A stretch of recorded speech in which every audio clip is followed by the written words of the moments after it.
আমাৰ এইখন ধুনীয়া ভাজি ৰেডি হৈ গ'ল। ইয়াৰ ওপৰত মই অকণমান ধনিয়া পাত দি সজাই ল'ম। আপোনালোকে এনেকৈ বনাই খাই চাব আৰু কমেণ্টৰ মাধ্যমত মোক জনাব যে আপোনালোকে মোৰ ৰেচিপিবোৰ কেনেকুৱা পাইছে। এনেকুৱা নতুন নতুন ৰেচিপি লৈ পুনৰ আপোনালোকৰ ওচৰলৈ আহিম। মোৰ খানা মেইন চেনেলটোক আপোনালোকে আগুৱাই যোৱাত সহায় কৰি যাব।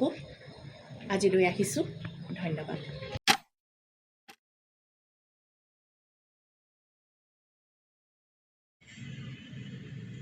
আজি লৈ অহা ৰেচিপিটো খুবেই সোৱাদ লগা। আজিৰ ৰেচিপিটো হৈছে আমাৰ সকলোৰে ঘৰত খাই থকা এটা ৰেচিপি, কিন্তু তাকে অকণমান মই চেঞ্জ কৰি বনাইছোঁ। সেয়া হৈছে কলডিল, নাৰিকল দি বনোৱা এখন ভাজি ৰেচিপি। তাৰ কাৰণে মই এটা সৰু কলডিল লৈ লৈছোঁ,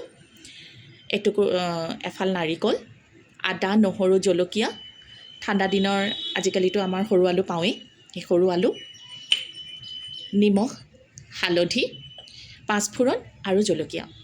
এই সামান্য বস্তুখিনি দিয়ে আমি এখন খুব সোৱাদ লগা কলডিলৰ ভাজি বনাই খাব পাৰোঁ।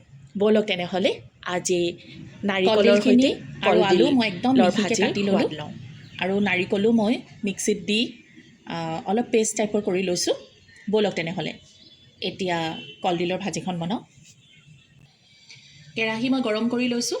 ইয়াতে মই দি দিম জোখৰ মিঠাতেল। তেল গৰম হৈ গৈছে। ইয়াতে মই দি দিম সৰু চামুচেৰে 1 চামুচ পাঁচফোৰণ।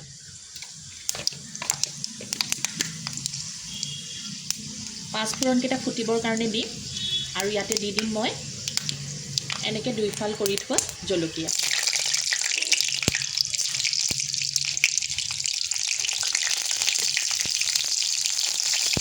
ইয়াতে দি দিম মই 1 চামুচমান নহৰু, আদা বাটা।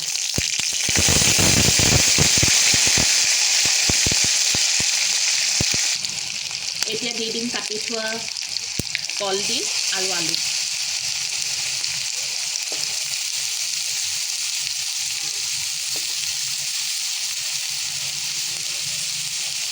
আৰু ওপৰত দি দিম জোখৰ নিমখ আৰু হালধি। যিহেতু কলডিলটো ক'লাই হয়, সেইকাৰণে মই নিমখ আৰু হালধি একেলগে মিলাই দি দিছোঁ। এতিয়া এইখিনি মই ভালকৈ মিক্স কৰি ল'ম।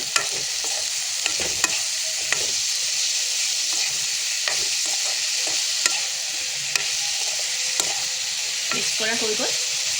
এতিয়া এখন ঢাকনি দি এইখিনি মই বন্ধ কৰি থ'ম আৰু 5 মিনিটমানৰ মূৰে মূৰে এইখিনি লৰাই থাকিম আৰু আপোনালোককো প্ৰায় 10 মিনিটমানৰ পিছত ঢাকনি উঠাই চাওক।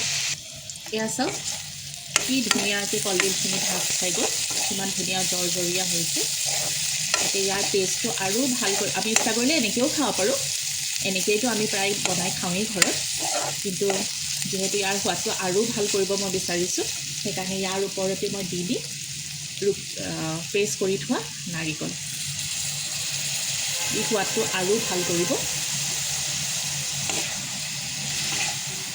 এতিয়া এইখিনি মই নাৰিকলখিনি ভালকৈ ইয়াতে ভাজ খাই অকণমান টান হ'বৰ কাৰণে দিম, অকণমান জৰজৰীয়া হ'বলৈ দিম। পুনৰ ঢাকি দিম আৰু আপোনালোকক 5 মিনিটমানৰ পিছত দেখুৱাম। ভাল ভাল বনাব আৰু সৰহ সৰহকৈ খাব, কাৰণ খানা মেইন। আকৌ লগ পাম দেই।